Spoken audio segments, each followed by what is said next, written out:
Hello and welcome back to Unreal Gold Part 7, and we are in Valora Temple, attempting to get ourselves off of Napali again. Oh look, Mercs! Can you spell the word Valora without the word Valor? Yes, because... Wait. No, actually, because Valora actually has Valor as its first five letters. I wanted to say that Valora is actually not spelled Valor, but it is, so... So I think they did that on purpose. We are going... Possible, but then you have to remember that Valora is actually the goddess of lightning, so...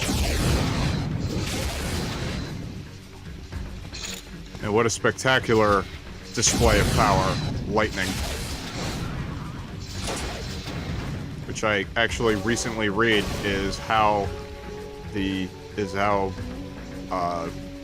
fertilizer producers finally figured out how to get more nitrogen. Because when lightning strikes, the power it emits is strong enough to break the N2 molecules and make them usable nitrogen. Okay. That's all I have to say about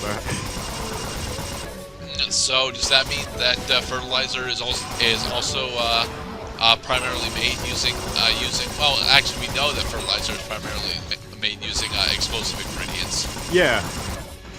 As a matter of fact, yeah. One of the after the Second World War, the bomb makers started using their available supplies in order to create fertilizer.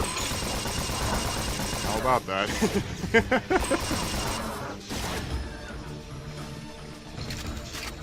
Die, evil Sahagan Mercs. Die, you evil trident-wielding fools. Evil carnivorous fish. Evil head poking out of water fish.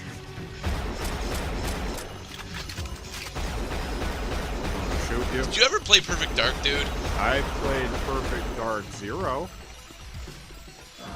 I also played very little of Perfect Dark 0. But I still have a really major soft spot for the original Perfect Dark on the N64. That was. I hold firm that Perfect Dark is better than GoldenEye. Perfect Dark, as I had learned, was one of the earliest games that actually animated reloads. Yeah. Which was something that GoldenEye did not do. All that GoldenEye did was your weapon falls to the bottom of the screen, it makes a sound, and then it comes back up full, ready to fire. Thinking about it, yeah, the Farsight specifically, you had your character would actually show off the Farsight orb and then insert it into the housing unit. Yeah. In order to reload. It's a little thing, but at the time, like, that was revolutionary. Yeah. And that may be one of the reasons why my cousins probably enjoyed Perfect Dark. The only reason why I knew about Perfect Dark before Perfect Dark 0 is because, well, my cousins used to play it. Your cousins had fine taste in competitive shooters. They also had GoldenEye. Damn it! No, GoldenEye is a classic. It just sucks nowadays. It is a classic, but that doesn't mean it's the best one. No, it definitely wasn't the best one. It was an accessible game. It was very accessible. And also, playing hide and seek with remote bombs in the facility bathrooms also was hilarious. Well, you could do that. You could do that with in Perfect Dark, and it was actually better to do it in Perfect Dark because of all the different types of explosives that you could do. So, like, you open the you know what I'm talking about, the bathroom in the facility level.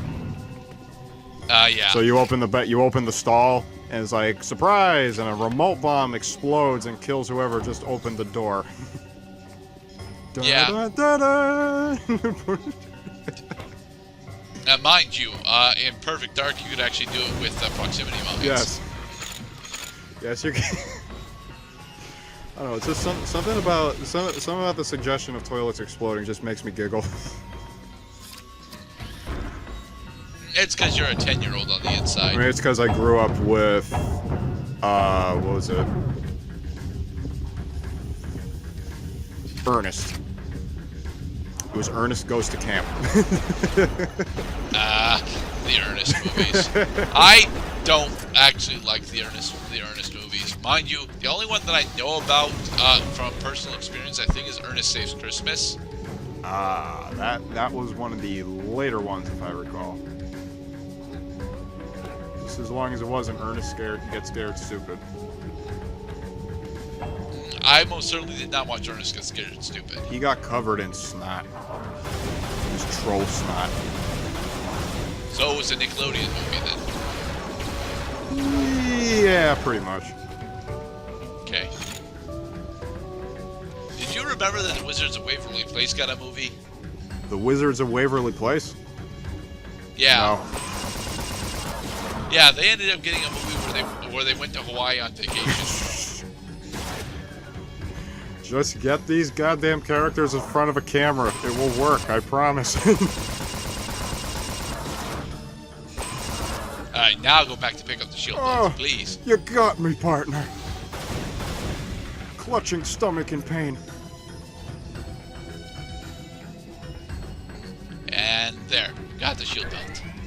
Oof, I already feel like we're going in circles. Well, we are technically. We're exploring this area, which is, you know, somewhat circular. This entire tribute to the gods, where the history is written on the walls. But we can't read it for some reason. Because it's in a made-up language that nobody can really either understand nor make legible by the shitty graphics in this game. Honestly, I pretty much doubt that. I want to say that they didn't bother to write the Denali alphabet out, but they might have, given the fact that the translator is capable of translating Nali into what would be a common tongue. Yeah. Or if they really wanted to rush Java language, all they have to do is make one word in their new language equal like 10 or 12 words in English. Makla. Everything is Makla. Your Makla? My Makla? All Makla. More brutes. More Marklar. Dead. How did that language project you were working on go? Oh, it's still going. It's yeah, I'm trying to create a new language. It's not a functional language, but it has maybe like 2 verb tenses, and I have to create all the words one piece at a time. Put the vowels in first and the consonants in second. All of the vowels, all of the consonants, all of the body parts. Now, honestly, using additional characters would always be the downfall for me there, because I am too attached to the stupidity that is the English language.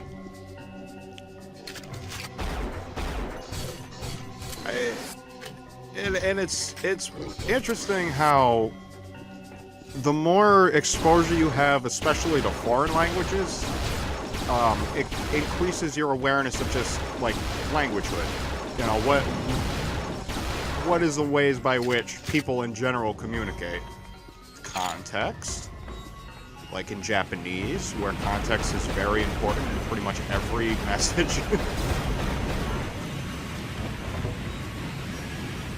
Like, more Switch puzzles.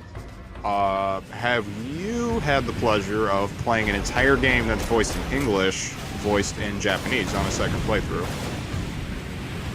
On a full second playthrough, no. However, Dynasty Warriors 9 has, like, you know, mostly forced that on me because the English dub is so fucking terrible. Good answer. Is that we're trying to save ourselves from the shitty dub. And we got the Razor Jack. Hey. We won't be using the Razor Jack that much. Much like the last playthrough. Yes, my friends, my scissors, my only friends. We're going to make greatness by killing everyone. At least all the Scar. Oh, I don't think I've ever... Is it racist to be genocidal towards the Scar? if you believe that your species is the one that deserves to live by comparison, then yes, that is quite racist. Well, here's the thing. I'm not entirely convinced of that. I mean, the Scar are honestly a much more technologically superior race than humans, at least in the Unreal universe. Yeah. To me, the problem looks less like a prejudice problem than a self-defense versus you started it problem. See, this is self-defense. These guys are automatically hostile to you. Spiders also are automatically hostile. Listen, we're not doing it because we hate them. Well, actually, we're doing it because we love ourselves. Well, I'm doing it because I hate them, because fuck these spiders.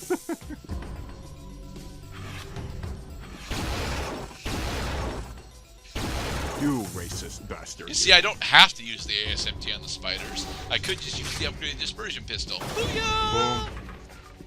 Sparkle. 8 balls.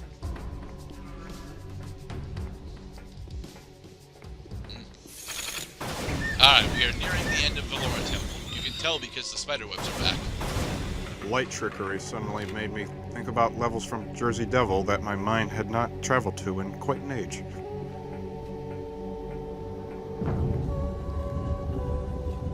And there we go. We have successfully cleared the Valora Temple. Mission log.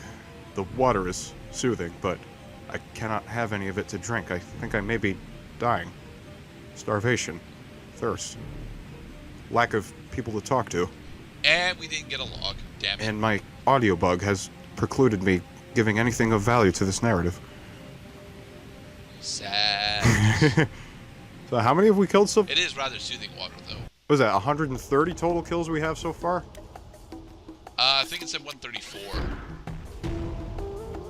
But here we are back on the Nomi Passage, and these spiders have respawned faster than spiders. Did they get bigger or did they just get closer? No, that's just the closest we've ever been to them. Jesus, let's have them stay further away. That's odd. UMS apparently sent us down more ammo. And oh look, there's a Titan down there. I would conjecture that those supplies were intended not for you, but for the people who are supposed to kill you. Well, that's the thing. The people that are supposed to kill us are all gone. Like seriously, no. Like we need no other living. We need no other living members of the UMS while we're down on the planet side. All right, gentlemen. In order to make this dude totally believe that we're cool with him, we're going to just drop supplies everywhere. It's not because we're trying to help him. It's because we're trying to trick him.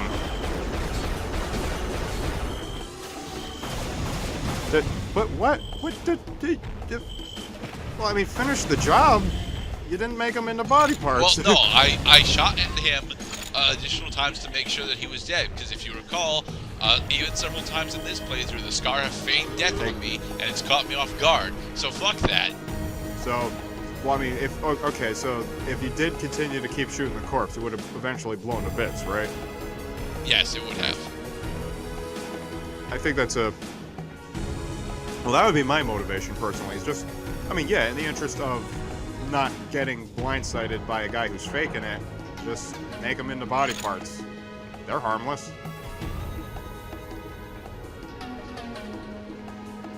Thankfully, we don't have to go and fight that Titan. As long as we stay up here, at least. If only there was an Where we're supposed to go now is into the factory level, See, which is ripped almost straight from Quake 2. This is a... I'm not about to call it a problem. This is more like a mindset of the generation when this game came out, is that, you know, these days, the natural punishment for skipping enemies is that you don't get experience, and you also don't get loot. In this game, you don't really miss out on that much if you just skip people. Well, it's usually because a majority of the enemies don't actually have loot. Like this guy here, this larger brute, he doesn't have loot for us to drop, so... Larger brute don't have loot. Ouch. And in the next episode, we will start going through the Valora factory. Or foundry? I think it's a foundry. It's where valor is forged.